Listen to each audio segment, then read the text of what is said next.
6 p.m. here in Cairo. Time to have a look on the latest stories from Channel 2. I am Abir Mitwali. We'll start off with the headlines, followed by the news in detail. President Abdel Fattah al-Sisi urges more progress in national car industry as he inspects car manufactured in Egypt.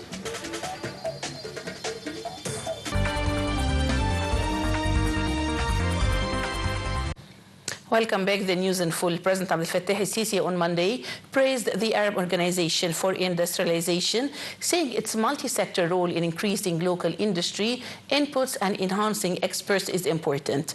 At a meeting with AOI's chairman, Lieutenant General Mukhtar Abdel Latif, the president reviewed the organization's existing and projected factories and companies. Presidential spokesperson Ambassador Mohammed al-Shenawi said the president was briefed on the organization's cooperation with leading international corporations in the field of car industry. The spokesperson said that President al-Sisi gave directives over continuous cooperation with private sector companies, whether local or international, to support state strategy for developing the national vehicle industry.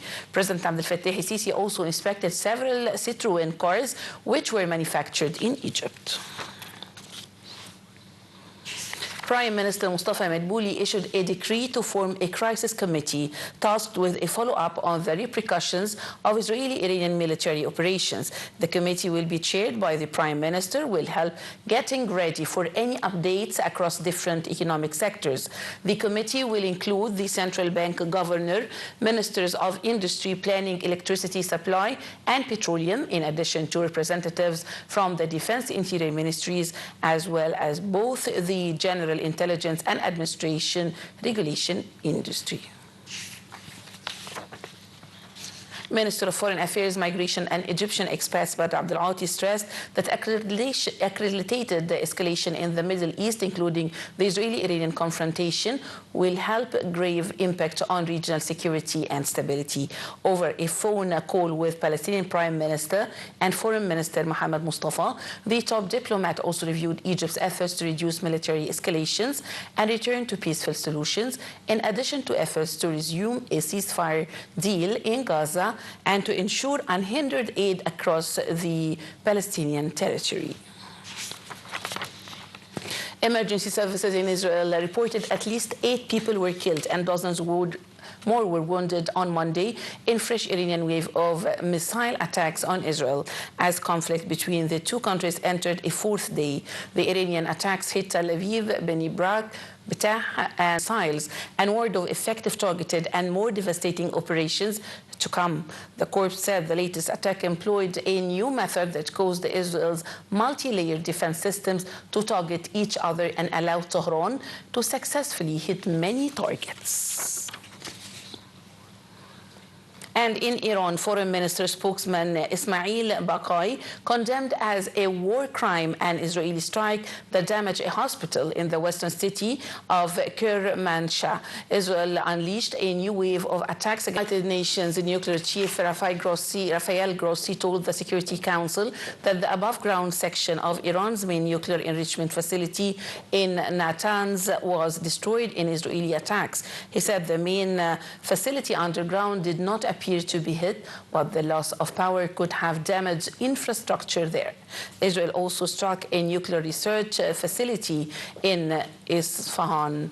The International Atomic Energy Agency said the 4 critical buildings were damaged, including Isfahan's uranium convention facility. The IAEA said there was no sign of increased radiation at Natanz on Isfahan. Addressing Iran's parliament, Iranian President Masoud Pezeshkian urged citizens to stand strong against this genocidal criminal aggression with unity and coherence. While criticizing the United States for supporting Israel, Pezeshkian said if Israel's hostile actions continue, the response will be more decisive and severe. Pezeshkian told the parliament that the country has no intention to produce nuclear weapons, but it would continue to pursue its right to nuclear energy and research. The Iranian parliament are preparing a bill that could push Tehran towards exiting the Nuclear Non-Proliferation Treaty, although the IAEA declared said last week that Tehran was in violation of its NPT obligations. Iranian state-run television reported on Monday that authorities hanged a medical doctor identified as Ismail Fikri, who had been in prison since 2023 after being convicted of supporting the Mossad. The Kremlin said Russia is ready to do everything necessary to resolve the root cause of the dangerous escalation of tensions between Iran and Israel. Spokesperson Dmitry Peskov told reporters he was unaware if the decision had been made by Moscow to organize a full evacuation of its citizens from Israel and Iran. Meanwhile, Poland said it will evacuate around 200 of its citizens stranded in Israel. The evacuations will be overland to neighboring Jordan and will take place within the next 2 days. The Russian and Turkish presidents called for an immediate end to the hostilities and the use of diplomatic means to settle continuous issues. A criminal statesperson said both Vladimir Putin and Recep Tayyip Erdogan condemned Israel's attack on Iran in a phone call. Both sides expressed the most serious concern about the ongoing escalation of the Iran-Israeli conflict, which has already led to a large number of casualties and is fraught with serious long-term consequences for the entire region. And 2 Gaza Israeli fire and missile attacks killed at least 40 people in Gaza on Monday, half of them near an aid distribution site operated by the US-backed foundation. The Palestinian Health Ministry reported that death medics said at least 20 people were killed and 200 others wounded near an aid distribution site in Rafah, the latest in daily mass shootings targeting people seeking to reach food since Israel imposed the new distribution system on June the 1st. That Russia has returned 1,245 bodies to Ukraine, the final stage of a deal to repatriate more than 6,000 dead Ukrainian soldiers agreed at peace talks this month. A deal between the two countries on a large-scale exchange of prisoners and bodies of killed soldiers was the only visible result from 2 rounds of direct talks in the Turkish city of Istanbul. Moscow said it had received the bodies of 51 dead Russian soldiers in return, taking the total number handed over by Ukraine in the latest exchanges to 78.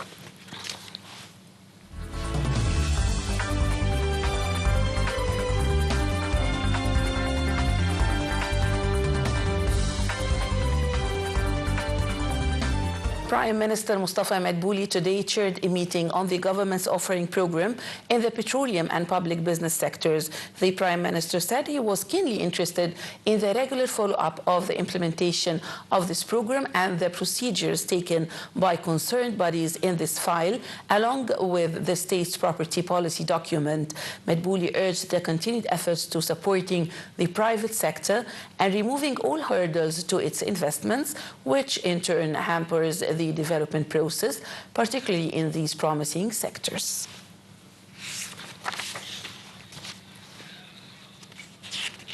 Egypt bourse closed higher today amid purchases by local and foreign investors and foreign corporations against sell-offs by Arab investors and local and Arab corporations. The market capital of listed companies added 10 billion Egyptian pounds, crossing 2.2 trillion amid average transactions of 21.6 billion pounds. The benchmark index EGX 30 rose 0.1% above the 31,040 point mark. The equal weighted indices, the EGX 70 and EGX 100, climbed 1.2% and 0.9% respectively.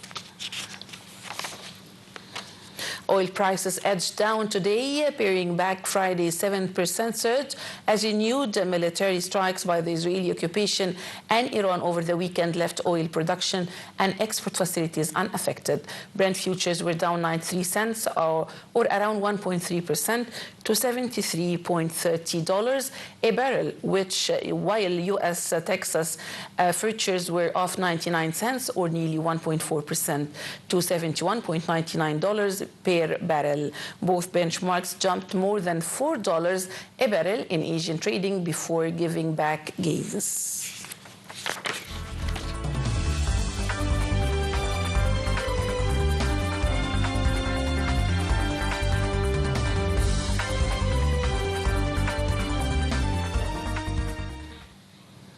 Welcome back. Bayern Munich roamed to 10-0 victory over Auckland City in its Club World opener yesterday. Thomas Muller, Kingsley Coman, and Michael Olise scored 2 goals.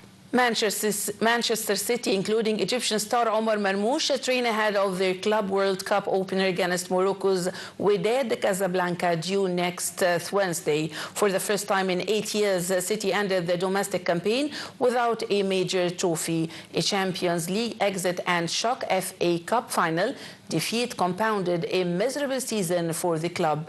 Egypt's Marmoush joined City last January.